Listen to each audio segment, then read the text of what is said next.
মাহফিলে যদি যশোর আল্লামা সাইদি থাকতো, একটা নজর দেখে কলিজা আমাদের ভরে যেত। কথা বলেন ঠিক কিনা? চোখ দিয়ে নেতাকে দেখো, চোখ দিয়ে কর্মীকে দেখো, চোখ দিয়ে শুধু নিজের লাভ দেখো, সমাজের উন্নয়ন দেখো না, ইসলাম দেখো না, আলেম দেখো না, উলামা দেখো না। আমি ইচ্ছা করলে চোখটাকে বন্ধ করে দিলে তোমার কাছে ভোটটা নেওয়ারও কেউ যাবে না।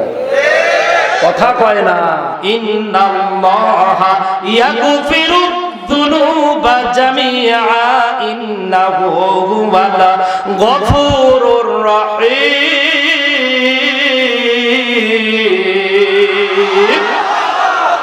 আল্লাহ পাক ক্ষমা করে দেওয়ার ওয়াদা করেছেন। শুধু আল্লাহ ক্ষমা করেন না, আল্লাহ পাক বলে বান্দা আমি তোমাকে ক্ষমা করি এতটুকুই নয়, আমি আল্লাহর ওয়াদা হলো তোমার জীবনটা এমন।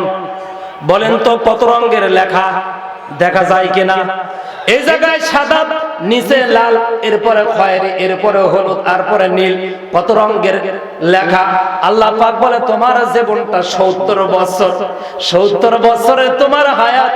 এই যে সাদাটা দেখতে পাচ্ছ এগুলো জুমার নামাজ, এই লালগুলো দেখতে পাচ্ছ এগুলো হলো তোমার জিনা, এই যে নীলগুলো দেখতে পাচ্ছ এগুলো হলো তুমি নফল নামাজ পড়ো না, এই যে হলুদগুলো দেখতে পাচ্ছ এগুলো হলো সুদের গুনাহ, এই যে নিচের গুলো দেখতে পাচ্ছ এগুলো হলো নারীর দিকে তাকান, এই যে নিচের দিকে কালা কালা দেখতে পাচ্ছ তা হলো তোমার ওজন কম দেওয়া। বান্দা একটা বার আমার সিজদা লুটিয়ে পড়, আমি আল্লাহ এই সমস্ত লেখাগুলো তোমার জীবন থেকে একেবারে মুছে দিয়ে তোমার জীবনটা ঠিক এইরকম করে দেব। জোরে বলেন আল্লাহু আকবার। লা তাকুনাতু মির রাহমাতিল্লাহ ইন্নাল্লাহা ইয়াগফিরুয যুনুবা জামিআ ইন্নাহু হুয়াল গফুরুর রহিম। লিল্লাহি ও তোর গহনা দিন ফুক রাইয়া যাবে, গহনা দিন ফুক রাইয়া যাবে, যৌবনে লাগবে ফাটি। ওই যে দেখো ডাকিতেছে আমায় কবরের মাটি।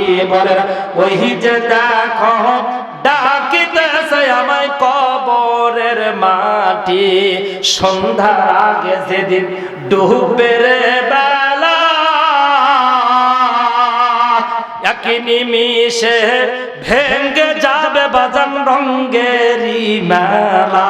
বলে সন্ধ্যার আগে যেদিন ডুবে রে বেলা,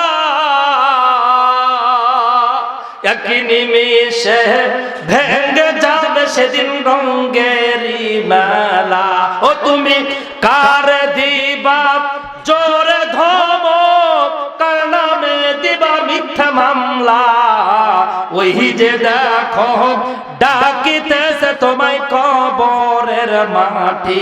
বলে ওই যে দেখো ডাকিতেছে আমায় কবরের মাটি।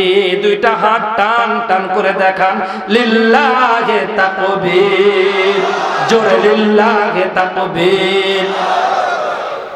আমার ভাইরা, আমার বন্ধুগণ, তাহলে আরাফাত রহমান কোকো দুনিয়াতে, জোরে বলে সৌদির বাদশার ছেলে দুনিয়াতে। ডাক্তার তার নিজের সন্তানকে বাঁচাইতে পারে নাই, নিজের মাকে বাঁচাইতে পারে নাই, কিন্তু এই পৃথিবীর ভিতরে সবচাইতে বড় একজন কুলাঙ্গার ডাক্তার ছিল, যার নাম শুনলে শিক্ষিত সমাজ বলতে পারবে ডক্টর স্টিফেন হকিং। নাম শুনছেন? হ্যাঁ, শিক্ষিত সমাজ বলতে পারবে ডক্টর স্টিফেন হকিং। এই বেচারা বাংলায় কথা বলতে পারতো না। ইনি হচ্ছে আমেরিকা 21শ শতাব্দীতে সবচাইতে বড় একজন বিজ্ঞানী।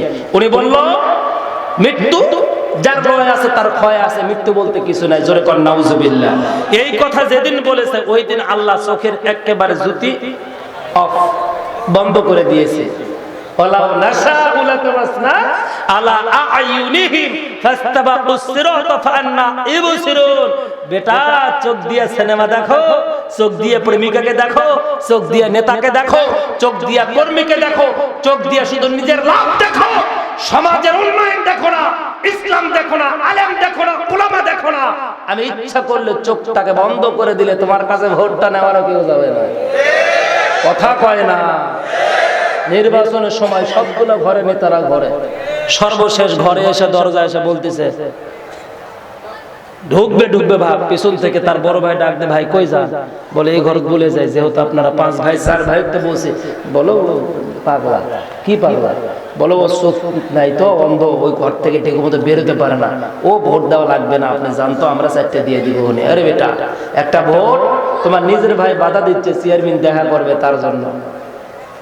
আল্লাহ বলেছেন ওয়ালা উনাশা, সূরা ইয়াসিন আছে না হবে সাহেবরা, ওয়ালা উনাশা উলাতামাসনা আলা আয়ুনিহিম ফাস্তাবাকুস সিরাতা ফাআন্না ইবসিরুন, যদি মেরে দিতাম তাহলে এই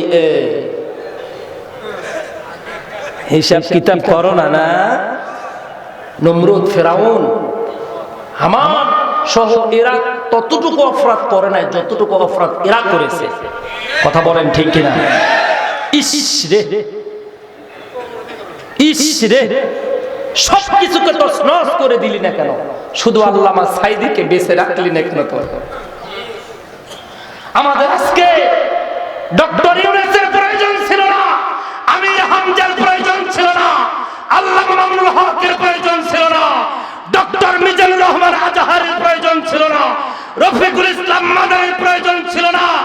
আজকে দিন মাহফিলে যদি যশোরে আল্লামা সাইদি থাকতো, একটা নজর দেখে কলিজা আমাদের ভরে যেত। কথা বলেন ঠিক কিনা?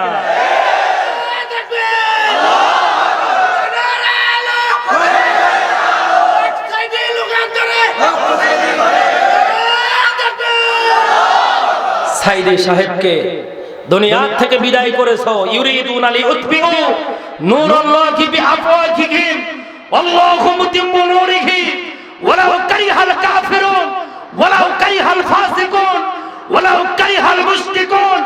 আল্লামা সাইদি যা বলেছে 30 বছর পূর্বে তা ঘটে যাচ্ছে বাংলাদেশে। কথা বলেন ঠিক কিনা?